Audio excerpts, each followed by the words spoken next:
Me acuerdo patente de eso. Es raro. Le mandamos un saludo entonces a Horacio y a Miguel por el día de su cumpleaños. Un abrazo muy grande acá de parte de los muchachos de Despertar. Muy bueno, vamos a saludar a una amiga que hace mucho tiempo no nos conectamos, hace mucho tiempo no hablamos. Ella es licenciada, profesora de historia. Estamos hablando de la profe Nancy Sarasúa.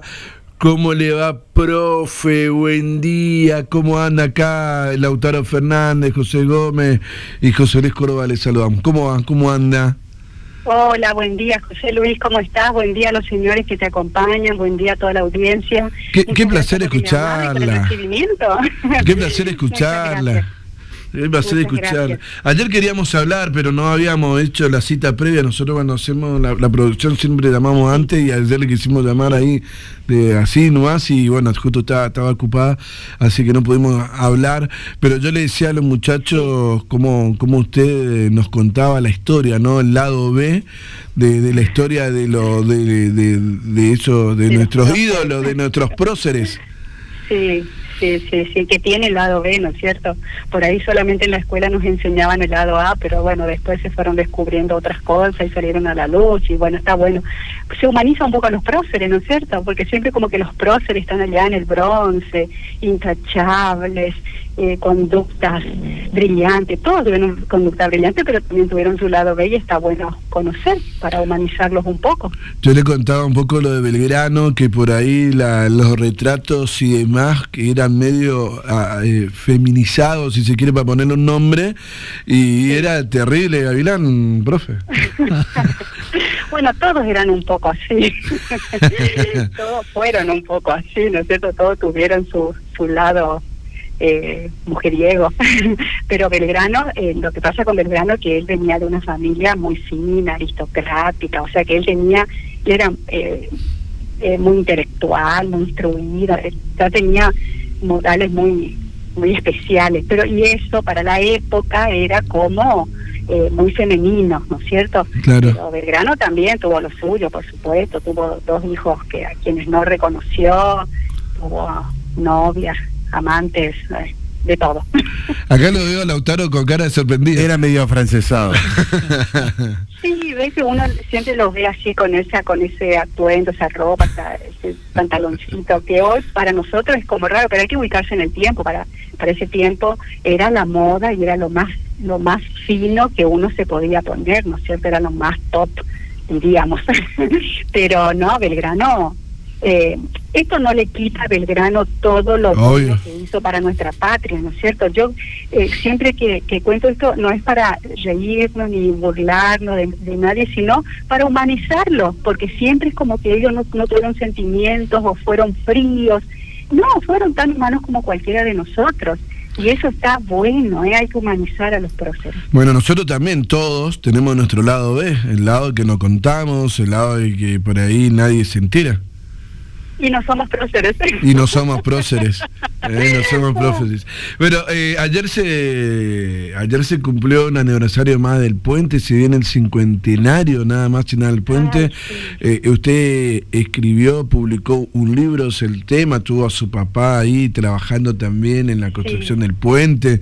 ¿Qué nos puede decir de este ya casi viejo puente?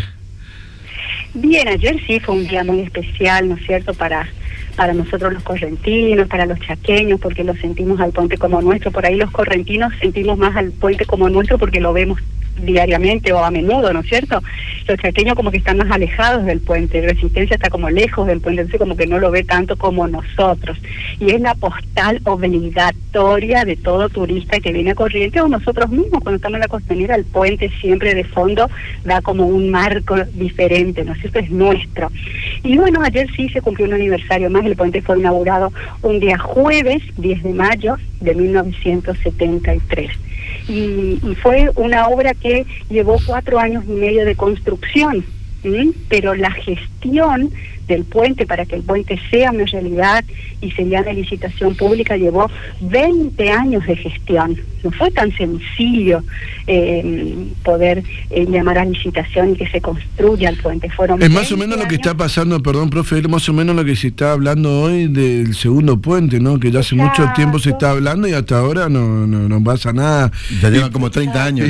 No, pero parece un montón, digo, eso para poner un auto lo que pasó, está muy bueno que cuente la profe, porque por acá dice, sí, hace mucho se habla, pero no se avanza, ¿no? Y es todo un tema en lo presupuestario, en el armado, en lo arquitectónico, todo el estudio del suelo, un montón de cosas que hay que tener en cuenta, ¿no? Nos vamos a un puente y le metemos.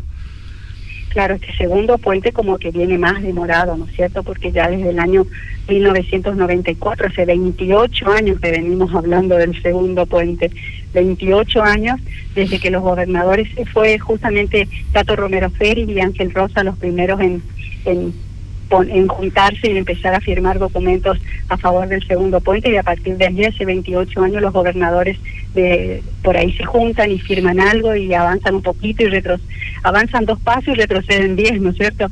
Que no se ponen de acuerdo con respecto al proyecto ejecutivo. Ahora, por ejemplo, este último proyecto ejecutivo que firmó Chaco, pero Corrientes no, el gobernador Valdés dice que a Corrientes no les favorece este proyecto ejecutivo porque la obra queda incompleta solo en el puente, y después cómo continúa la obra, cómo se une el puente a la ciudad. Entonces eso como que está incompleto, entonces quedamos otra vez en stand-by hasta que terminen de resolver ese tema, y así el tiempo pasa y ya pasaron 28 años. Yo dije 30. Bien. Yo pensé que era mucho menos, la verdad, mucho menos. Y que, bueno, hablado obviamente 1000 veces y con tu papá del puente, se ha hecho muchas cosas, hay mucha leyenda alrededor del puente, ¿no?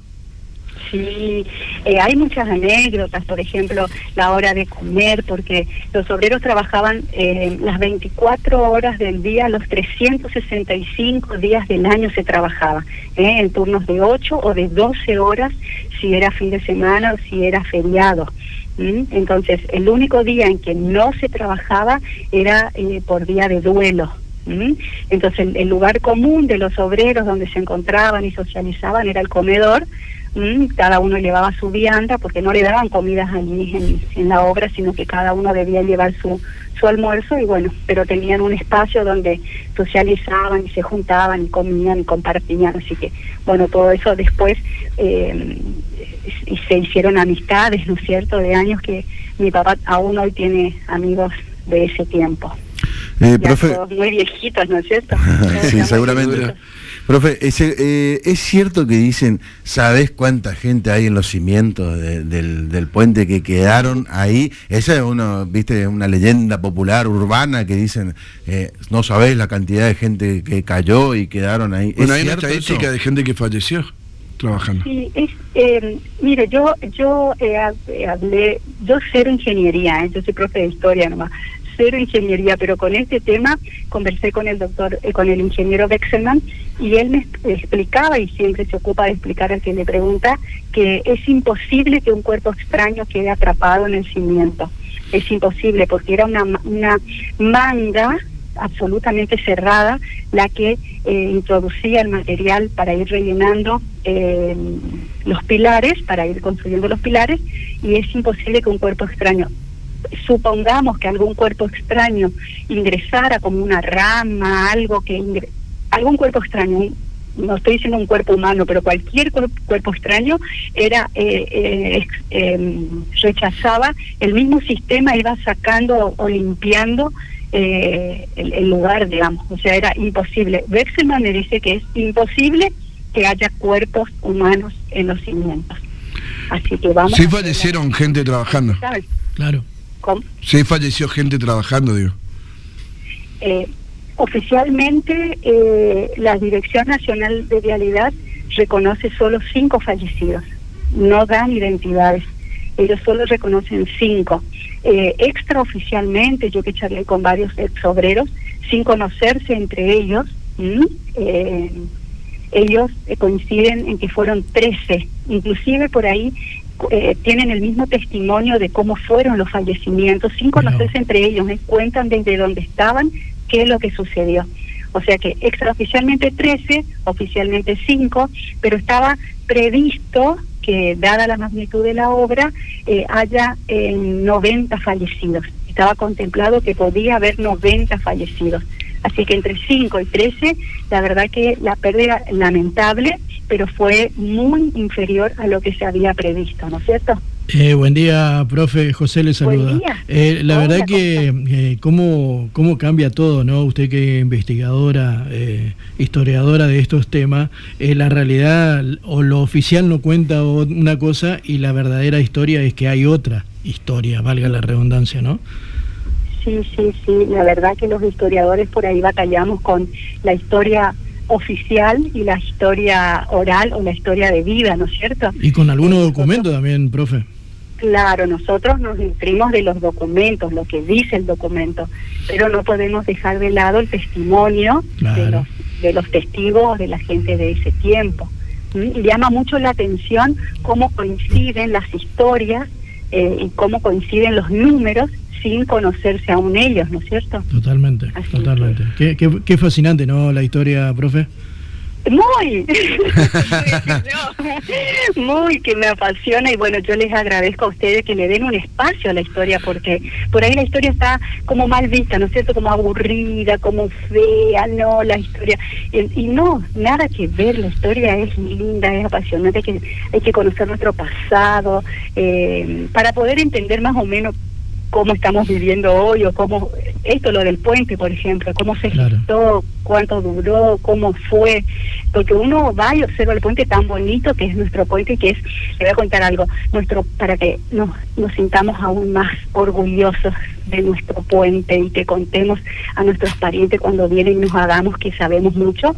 Nuestro puente es único en su estilo, único en el mundo, es único. ¿Por qué? Porque tenemos 3 puentes en uno. Ustedes observen que desde la 3 de abril hasta donde comienza el río, tenemos un tipo de puente que se llama puente viga. Si ustedes miran hacia arriba van a observar 4 vigas. Ese es un tipo de puente, puente viga. A partir del río hasta donde comienzan los tirantes o los obenques, que sostiene el puente, la parte colgante del puente, que es un tercer modelo de puente, van a poder observar el puente en arco. Se hacen arcos, observen, van a ver, hay arcos, y esos arcos es el sello que dejaron los italianos que construyeron el puente. Vieron que en Italia todo es arco, bueno, acá dejaron también los italianos su sello. Entonces tenemos allí el segundo puente en arco, y después tenemos el tercer puente, que es la parte central del puente, que es la parte colgante o atirantada, que es un tercer tipo de puente. Tenemos 3 tipos de puente en uno. Viste somos los únicos. Viste que en el medio del puente muchas veces mostraron la imagen de la tierrita que caía. ¿Viste los videos? Sí. Claro, pasa esa parte, el puente es movible porque no puede ser fija, es colgante, porque no puede ser fija. Porque si es fija se rompe, se quiebra. Claro, tiene que tener una división. Un fuego, digamos. Claro, para una vibración, porque constantemente tiene un movimiento, justamente por debe tener movimiento dada su extensión, porque si es rígido el puente se puede quebrar. Totalmente. Y esa abertura de la que habla José Luis es la junta de dilatación. Bien, ahí. Esa junta de dilatación lleva no es una brea, es otro material que había llegado de Estados Unidos. Ustedes observarán que ya no cae la tierrita, que la gente se asustaba porque el puente va a caer. No. Lo que pasa es que con el tiempo esa junta de dilatación fue perdiendo justamente. Yo no recuerdo cómo se llama ahora el material, no es brea, pero vieron que nosotros cuando hacemos un contrapiso, yo no hago nada, pero cuando hacen un contrapiso, hacen también esa junta de dilatación para que no se quiebre el contrapiso y le ponen una brea, ¿no es cierto? Pasan los pavimentos acá en las calles cuando están pavimentando. A una determinada distancia, sí o sí el hormigón necesita una junta de dilatación. Exacto, porque por el calor se dilata, ¿no es cierto? Entonces necesita ese material para para poder amortiguar esa hinchazón y que no se quiebre, ¿no es cierto? Pero eso se salvó, esa situación se salvó, van a ver que ya no cae la tierrita y que la gente ahora ya pasa más contenta, pero el puente se mueve. Si ustedes pasan caminando el puente, se mueve, se vibra todo. Sí, yo pasé varias veces.